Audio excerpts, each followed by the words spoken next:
आकाशवाणी देहरादून से प्रस्तुत है प्रादेशिक समाचार। पहले मुख्य समाचार। मुख्यमंत्री पुष्कर सिंह धामी ने कहा, आत्मनिर्भर भारत की परिकल्पना को साकार करने में महिलाओं की भूमिका महत्वपूर्ण है। पूर्व राष्ट्रपति रामनाथ कोविंद ने फर्जी खबरें, पेड न्यूज और डीप फेक पर चिंता व्यक्त की। कहा, नई प्रौद्योगिकी के कारण आने वाली चुनौतियों से निपटने के लिए तैयार रहना होगा। टीबी मुक्त भारत अभियान के तहत प्रदेश में पिछले 1 साल में 1000 से ज्यादा टीबी मरीज स्वस्थ हुए। और बागेश्वर में ऐतिहासिक उत्तरायणी मेले को लेकर तैयारियां जोरों पर है। नमस्कार, समाचारों के साथ मैं प्रियंका मलिक और अब समाचार विस्तार से। मुख्यमंत्री पुष्कर सिंह धामी ने कहा है कि आत्मनिर्भर भारत की परिकल्पना को साकार करने में महिलाओं की भूमिका महत्वपूर्ण है।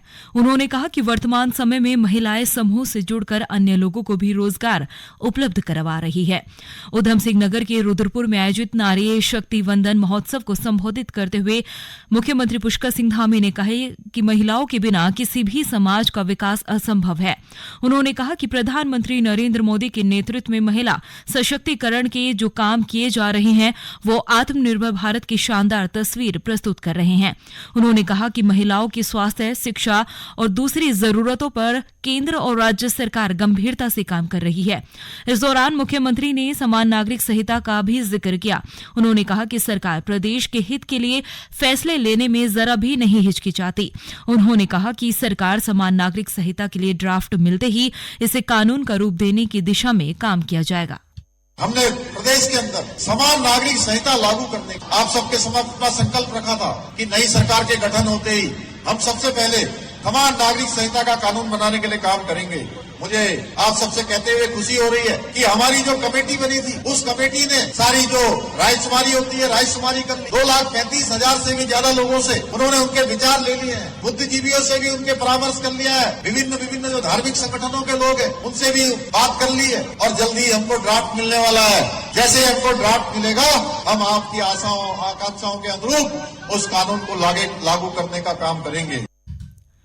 पूर्व राष्ट्रपति रामनाथ कोविंद ने फर्जी और पेड न्यूज की समस्या पर गहरी चिंता व्यक्त की। उन्होंने कहा कि नई प्रौद्योगिकी के कारण सामने आने वाली चुनौतियों से निपटने के लिए तैयार रहना होगा। आज नई दिल्ली में भारतीय जनसंचार संस्थान IIMC के 55वें दीक्षांत समारोह को संबोधित करते हुए श्री कोविंद ने कहा कि गलत और भ्रामक खबरों से समाज पर प्रतिकूल असर पड़ता है और विश्वसनीय सूचना उपलब्ध कराना पत्रकारों की प्रमुख जिम्मेदारी है। श्री कोविंद ने ऊंची टीआरपी के लिए सनसनीखेज खबरें दिए जाने का उल्लेख करते हुए कहा कि पत्रकारिता के मूल्य को हमेशा बनाए रखना होगा।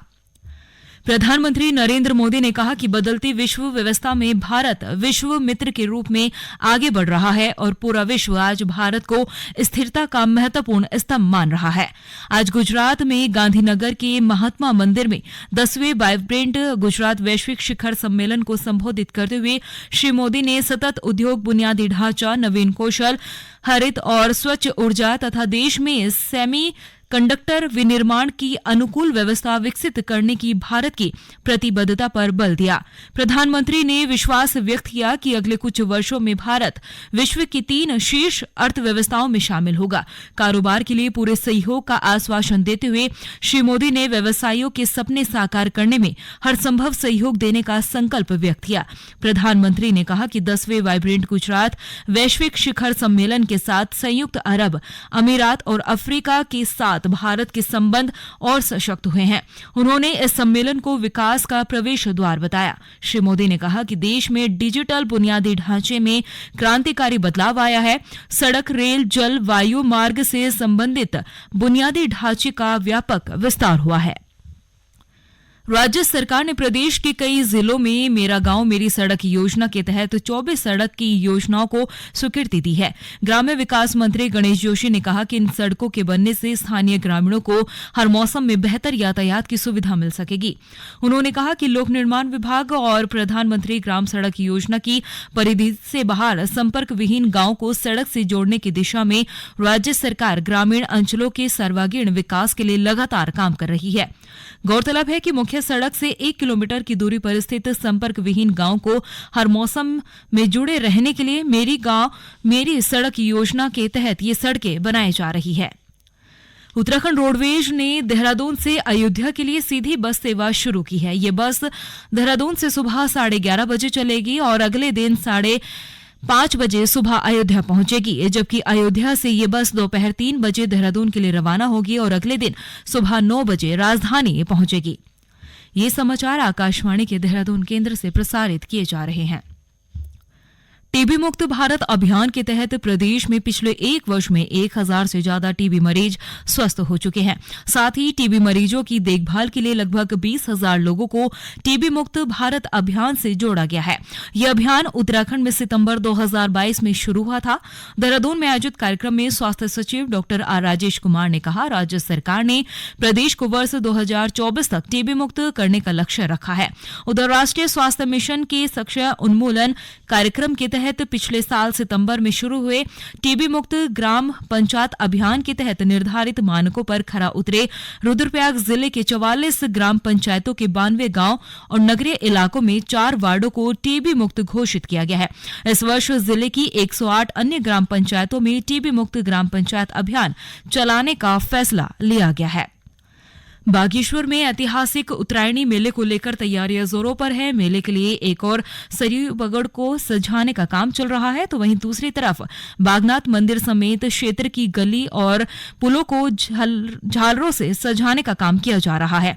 मेले में जनता को सरकार द्वारा किए जा रहे कार्यों की जानकारी के लिए विभिन्न सरकारी योजनाओं के स्टॉल को लगाने की तैयारियां भी अंतिम चरण में है। नगर पालिका के अधिशासी अधिकारी हयात सिंह परिहार ने बताया कि इस बार मेले में बाहर से आने वाले सभी व्यापारियों को दुकानें आवंटित की जाएंगी।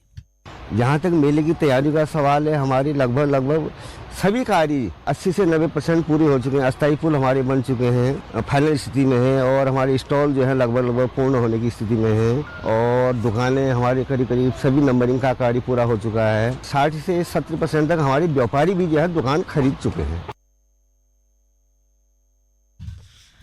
विकसित भारत संकल्प यात्रा प्रदेश भर में जारी है। विकसित भारत संकल्प रथ आज देहरादून के पटेल नगर, मालवीय रोड और लक्ष्मण चौक, इसके साथ ही चंपावत जिले के गोरल चौड़ और टिहरी के साई चौक पहुंचा। इस मौके पर आयोजित कार्यक्रम में आम जनता को सरकार की जन कल्याणकारी योजनाओं की जानकारी दी गई। इस मौके पर मेरी कहानी मेरी जुबानी कार्यक्रम में सरकार की योजनाओं से लाभान्वित लोगों ने अपने जीवन में आए बदलाव की कहानियों को भी साझा किया। मुख्य सचिव डॉक्टर एस संधू ने रुद्रप्रयाग जिले के अगस्त्यमुनि में स्पोर्ट्स स्टेडियम के निर्माण के संबंध में वित्त समिति की बैठक ली। बैठक के दौरान समिति ने लगभग 18 करोड़ रुपए की लागत की इस योजना को सहमति प्रदान की है। मुख्य सचिव ने निर्देश दिया कि अगस्त्यमुनि रुद्रप्रयाग में स्पोर्ट्स स्टेडियम के लिए स्थान की उपलब्धता सुनिश्चित करते हुए अन्य खेल सुविधाएं उपलब्ध कराई जाएंगी। उन्होंने प्रदेश भर को अगले 5 से 10 सालों में खेल सुविधाओं से परिपूर्ण करने के लिए व्यापक योजना तैयार करने के भी निर्देश दिए। 22 जनवरी को अयोध्या में राम मंदिर प्राण प्रतिष्ठा कार्यक्रम को लेकर सांस्कृतिक नगरी अल्मोड़ा में जोरदार उत्साह दिखाई दे रहा है। इसी के तहत अल्मोड़ा से 3 सदस्यीय युवा साइकिल से अयोध्या के लिए रवाना हुए हैं। साइकिल से अयोध्या जा रहे राम भक्तों के लिए स्थानीय लोगों ने सम्मान कार्यक्रम का आयोजन किया। आज विश्व हिंदी दिवस है। हिंदी दिवस के मौके पर हिंदी भाषा को बढ़ावा देने के लक्ष्य के साथ प्रतिवर्ष ये दिवस मनाया जाता है। वर्ष 2006 में पहला विश्व हिंदी दिवस सम्मेलन नागपुर में आयोजित हुआ था। इसके बाद प्रत्येक वर्ष 10 जनवरी को विश्व हिंदी दिवस मनाया जाता है। विदेश मंत्रालय और विदेशों में आयोजित बैठे भारतीय दूतावास भी प्रत्येक वर्ष हिंदी दिवस पर कार्यक्रम आयोजित करते हैं। और संक्षिप्त में समाचार। राज्य सरकार ने विधानसभा क्षेत्र चंपावत की विभिन्न ग्राम पंचायतों में विद्युत लाइन की व्यवस्था करने के लिए 1 करोड़ धनराशि की स्वीकृति की है। चमोली जिले के कर्णप्रयाग स्थित राजराजेश्वरी मां चंडिका देवी मंदिर के कपाट आगामी 15 जनवरी को मकर संक्रांति के पर्व पर 15 दिनों के लिए विधि विधान के साथ बंद कर दिए जाएंगे।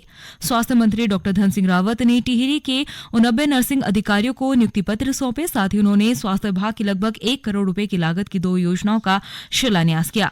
चमोली जिले में निर्वाचक नियमावली के 3,480 नए मतदाता जुड़े हैं। निर्वाचन आयोग के निर्देशों के अनुरूप जिले में फोटोयुक्त विधानसभा निर्वाचन नियमावली का विशेष पुनः निरीक्षण करने का कार्य पूरा हो चुका है।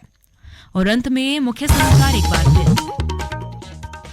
मुख्यमंत्री पुष्कर सिंह धामी ने कहा, आत्मनिर्भर भारत की परिकल्पना को साकार करने में महिलाओं की भूमिका महत्वपूर्ण है। पूर्व राष्ट्रपति रामनाथ कोविंद ने फर्जी खबरें, पेड न्यूज और डीप फेक पर चिंता व्यक्त की। कहा, नई प्रौद्योगिकी के कारण आने वाली चुनौतियों से निपटने के लिए तैयार रहना होगा। टीबी मुक्त भारत अभियान के तहत प्रदेश में पिछले 1 साल में 1000 से ज्यादा टीबी मरीज स्वस्थ हुए हैं और बागेश्वर में ऐतिहासिक उत्तरायणी मेले को लेकर तैयारियां जोरों पर है। इसके साथ ही प्रादेशिक समाचार का बुलेटिन समाप्त हुआ। नमस्कार।